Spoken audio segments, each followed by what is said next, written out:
Hello दोस्तों, आपका स्वागत है हमारे एनिमेटेड कन्वर्सेशंस पे। मैं हूं आपकी होस्ट अंकिता और आज हम एक मज़ेदार और एनलाइटनिंग टॉपिक पर बात करने वाले हैं। टॉपिक का नाम है अंधविश्वास, ये सच है या कल्पना। आज के हमारे गेस्ट हैं सुमित, जिनके साथ हम एक्सप्लोर करेंगे सुपरस्टिशन की फैसिनेटिंग दुनिया को। तो चलिए सुमित के साथ आज के एपिसोड को शुरू करते हैं। Hello Sumit, welcome to our animated conversations. Hello Ankita, thank you for inviting me on your podcast. मैं आपको बता दूं कि सुमित एक एंथ्रोपोलॉजिस्ट हैं who has in depth knowledge of superstition and popular beliefs. उनका एक्सपीरियंस एंड एक्सपर्ट पर्सपेक्टिव हमें superstition के रोचक दुनिया में मीडिएट करने में हेल्प करेगा। तो चलिए आज के सवालों का सिलसिला चालू करते हैं।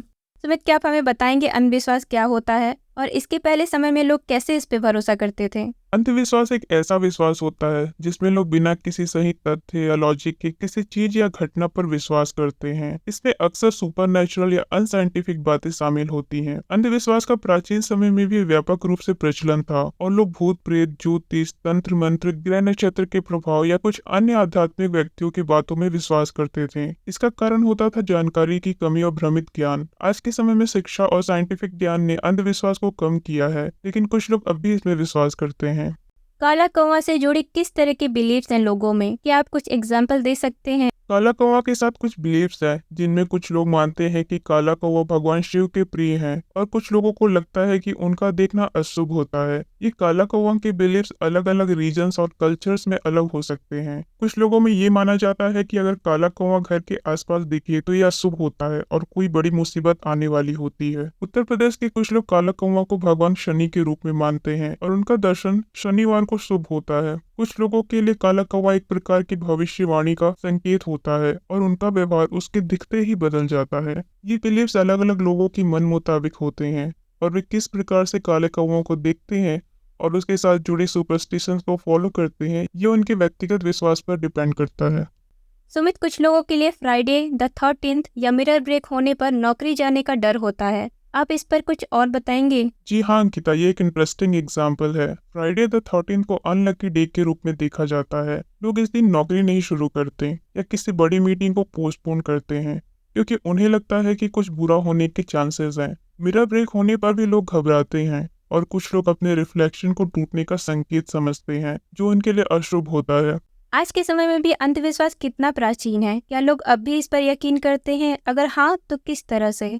देखिए अंकिता, आज भी कुछ लोग अंधविश्वास पर विश्वास करते हैं, लेकिन एजुकेशन और अवेयरनेस के साथ लोग इस पर कम विश्वास करते हैं। ज्यादातर लोग साइंटिफिक तरीके से सोचते हैं, लेकिन फिर भी कुछ एरियाज में अंधविश्वास का असर दिखाई देता है। फॉर एग्जाम्पल, कुछ लोग गृह प्रवेश के समय नींबू मिर्च का उपाय करते हैं। उनका विश्वास है कि नींबू मिर्च घर को बुरी नजर से बचाता है, इसलिए वो नए घर में गृह प्रवेश करते समय इस उपाय का पालन करते हैं। क्या आप हमें बताएंगे कि अलग अलग प्रकार के अंधविश्वास को समझने में साइंस का क्या योगदान है? क्या इसका कोई साइंटिफिक एक्सप्लेनेशन है? अंकिता, साइंस अंधविश्वास को समझने में इम्पोर्टेंट रोल प्ले करता है। कुछ अंधविश्वासों के पीछे साइकोलॉजिकल या सोशियोलॉजिकल फैक्टर्स होते हैं जिनसे लोगों के विश्वास में परिवर्तन आता है। फॉर एग्जाम्पल, लैडर से गुजरना बैड लक लाता है। इस प्रकार के अंधविश्वासों के पीछे लोगों का व्यवहार और उनके दिमागी प्रक्रियाओं का अध्ययन किया गया है। इसका साइंटिफिक एक्सप्लेनेशन बताया गया है कि लैडर से गुजरते समय अक्सर लोग संभल कर चलते हैं, इसलिए वो हल्की चुभन या घबराहट को अंधविश्वास के रूप में समझ लेते हैं। क्या आप हमें बता सकते हैं कि अंधविश्वास का इतिहास कैसा है? क्या कुछ विशेष घटनाएं या कल्पनाएं इससे ज्यादा प्राचीन है? अंधविश्वास का इतिहास बहुत लंबा है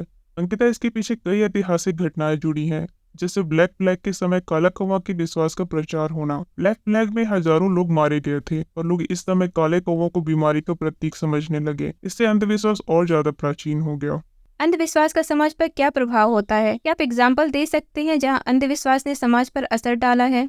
अंधविश्वास यानी सुपरस्टिशन समाज पर गलत प्रभाव डाल सकता है क्योंकि लोग बिना किसी तथ्य या लॉजिक के किसी भी चीज पर विश्वास करते हैं। मैं आपको कुछ एग्जाम्पल बताता हूँ जहाँ अंधविश्वास ने समाज पर असर डाला है। लोग अपनी कुंडलियों पर अधिक विश्वास करते हैं और ज्योतिषियों की सलाह के बिना कुछ बड़े निर्णय नहीं लेते। इससे लोग अपने जीवन को एक व्यक्ति की स्थितियों के आधार पर निर्धारित करने की कोशिश करते हैं, जो कि वास्तविक जीवन पर असर नहीं डालता। लोग कई बार किसी चमत्कारिक वास्तु या औषधि पर विश्वास करते हैं और उससे अपनी समस्याओं का समाधान ढूंढते हैं, जबकि वास्तविक चिकित्सा और लॉजिक से उनकी समस्याओं का समाधान संभव है। भूत प्रेत की कहानियों का विश्वास रखना भी अंधविश्वास का एक उदाहरण है। ये तथ्यवाद और लॉजिक से अलग है और समाज के विकास में रुकावट डाल सकते हैं। क्या आप हमें कुछ ऐसे अंधविश्वास के बारे में बताएंगे जो दुनिया भर में प्राचीन और लोकप्रिय हैं? जरूर अंकिता, कुछ ऐसे अंधविश्वास हैं जैसे लैडर से गुजरना बैड लक लाता है, या ब्रोकन मिरर 7 साल बैड लक लाता है, जिन पर दुनिया भर में विश्वास किया जाता है। लैडर से गुजरने वाला प्रमुख रूप से वेस्ट में होता है, जबकि ब्रोकन मिरर वाला अंधविश्वास कई देशों में प्राचीन है। इस तरह के विशेष अंधविश्वास प्रमुख समाजों में अब भी प्राचीन रूप से जीवित हैं।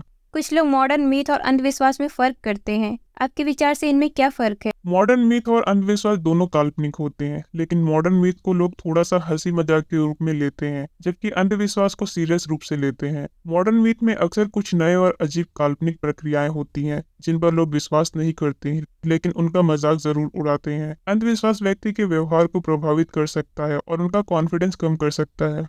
अंधविश्वास को दूर करने के लिए एजुकेशन और अवेयरनेस कितना इम्पोर्टेंट है?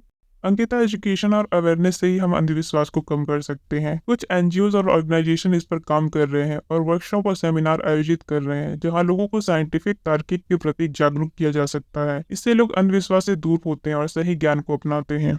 नई जनरेशन अंधविश्वास को कैसे देखती है? क्या उनका अप्रोच अलग है? नई जनरेशन में एजुकेशन और अवेयरनेस बढ़ गई है, इसलिए उनका अंधविश्वास पर अप्रोच अलग होता है। वो ज्यादा साइंटिफिक थ्योरीज पर विश्वास करते हैं, अंधविश्वास को मजाक या फोक कल्चर के रूप में देखते हैं। But in some special circumstances वो भी अंधविश्वास को मजबूती देने लगते हैं, जैसे किसी इम्पोर्टेंट एग्जाम के दिन।